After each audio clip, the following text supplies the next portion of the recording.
You know, I represent Hoboken, New Jersey, and we recently had the accident in Hoboken, New Jersey. It could have been prevented or could have helped if we had PTC.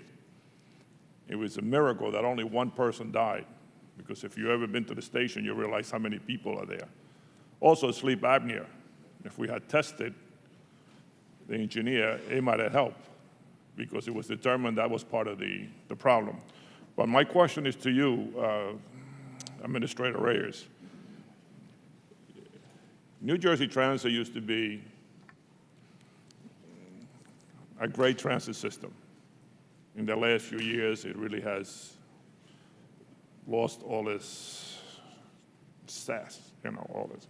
So I was just wondering, you met with New Jersey Transit, and have they given you the fourth quarter report on what they're doing with PTC? They did give us, they're required to give us their updates, and it's annually, but they've been doing it quarterly, as all the other railroads have. We have the information. It was submitted before January 31st. That should be published soon. What I really want to know is what progress have they made? I think I know. Well, having looked at the data, which is not yet released, I know they've made some progress. Yeah, with PTC. And with PTC, however, what they express to us is You can say none, No, there was some okay. progress, but they also came in, more importantly, we met with these railroads for two and a half hours, right? And New Jersey Transit being one of them. And I'm very familiar with your system. I'm a New Yorker. Now, do you expect them to ask for an extension? What they came in, they gave us a plan. They said they would be able to make the deadline and, for all the requirements by December 31st, 2018. We're going to keep working with them and pushing them, and whatever we have to do to get them the deadline, we're not going to give up on any railroad right now. I know they have no money and they have very few loan options, but we provided $68 million in rail safety improvement grants. But yet the FRA has not issued a notice of availability for these grants. Do you intend to do that soon, or? I believe that you're referring to the Chrissy grants? Yeah. Yes, so those are being released today.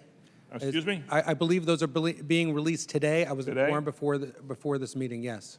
And so that will be available for PTC funding through the Chrissy grant. Boy, I'm glad we had this hearing, because I found out that we've been released today. Well, we're working to help New Jersey Transit and all the commuter lines get to the deadline. And I guess I have a question regarding this technology, because I'm not really all that well-versed in technology.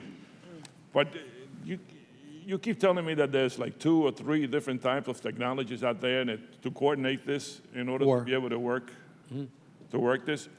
Is there a possibility that in the future we can come to one technology where everybody has the same technology?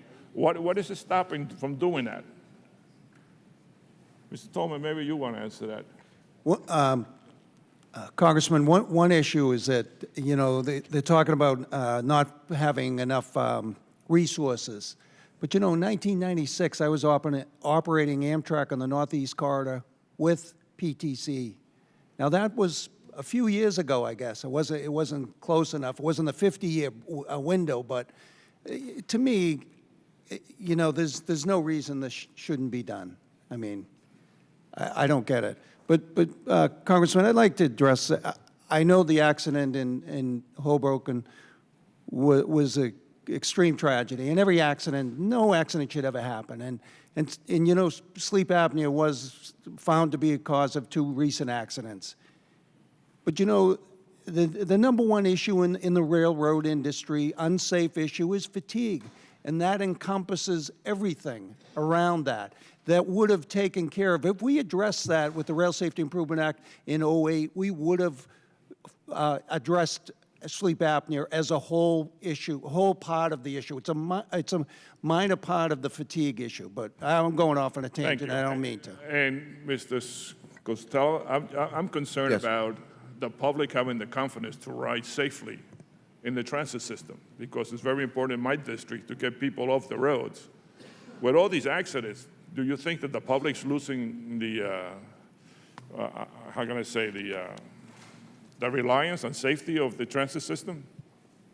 Well, look, I think all of us, as stated earlier, are committed to the utmost safe system that we can possibly get. And as I mentioned a few moments ago, the commuter rail, passenger rail system is a safe system. Of course, when an accident happens, it's a tragedy. And we feel for the victims, and we know that we need to continue to work towards a safer system. I don't believe that the public necessarily feels that they're not, but we need, as professionals, to provide the very, very best service and safety that we possibly can. My time is up. Thank you very much, Chairman. Mr. Master, recognized for 5 minutes.